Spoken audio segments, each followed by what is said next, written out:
let's beat some sourdough starter, and I'm going to show you how simple it actually can be, even though sourdough sounds intimidating. So first, let's go over what tools we need. We're going to need a food scale. We're going to need a bowl. We're going to need a wooden mixer. This is used for getting the sourdough out of the jar. A Danish dough hook. I use this to mix everything up. And a measuring cup to get your flour out. You're going to want sourdough starter, filtered water. I use a Berkey, but just make sure your water is filtered and room temperature, and flour. I use King Arthur. So we're going to, when we put our bowl on the food scale, we're going to click tar or tear, I'm not sure how to pronounce it, but that's going to cancel out the weight of the bowl so that when we do our 1-to-1-to-1 ratio, the bowl won't interfere with our measuring amounts. So first off, let's get our sourdough, oopsies, dried sourdough still. And I'm gonna mix this up. I've had this in the fridge. I don't make sourdough every single day. All right, so we're gonna put in about 4 ounces of starter. And once that's measured in, we'll click tar. I'm gonna call it tar. Tar again, and this is going to set our bowl to 0 again, so we can add water at the starting from 0. So I'm going to remove just a little because I'm 0.02 over, and sometimes I don't let that bother me too much, but I try to be as exact as possible. Alright, so it's at 4.01. We're going to go with it. So I'm going to click tar, and we're going to put in our flour next. I put in my flour before water because it's easier if I get too much flour, I can just remove it a little bit easier without water being mixed in there. Let's see how much we have. Little too much. We're at 3.96 now, so let's put a little more in. And 4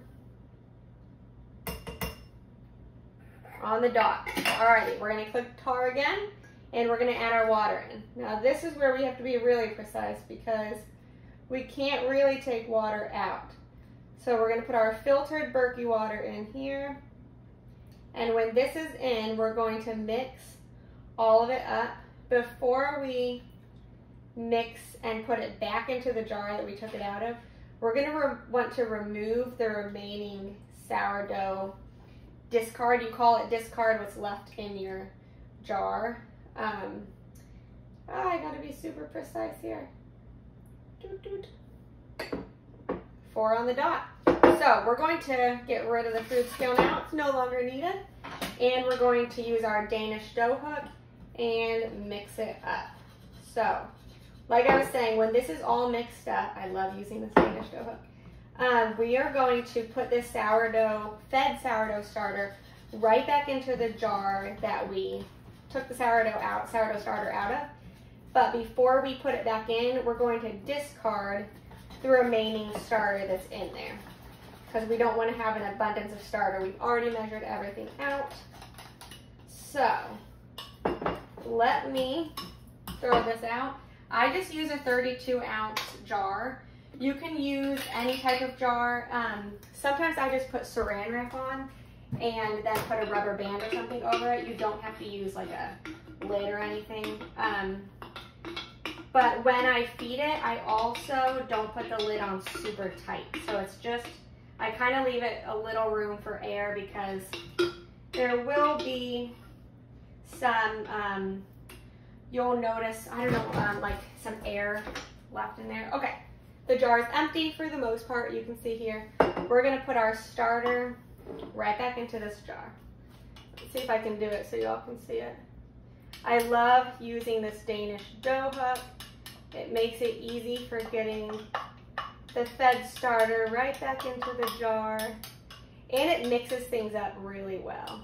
And this one is linked in on this blog post or in the description, so you can order the exact one I have if you would want to. Alrighty, now that we have that in there, that's as easy as it is. I'm gonna put this on, and then I'm just gonna loosely put it on. I don't do it super tight. Or sometimes, like I said, I put saran wrap on the top and then a rubber band. You don't want it in a cold room. So you want it to be a room temperature room. If it's winter time or something and the room tends to be colder, I'll put a towel around it so that it'll kind of stay cozy. But other than that, that's it. Now we let it sit. Sometimes it'll be ready in 4 hours if it's really established. I've been feeding it for days. But usually I do this right before bed. So maybe around 8 p.m. I will feed my starter, set it on the counter, and then first thing in the morning, make my sourdough, and then that'll be for another day.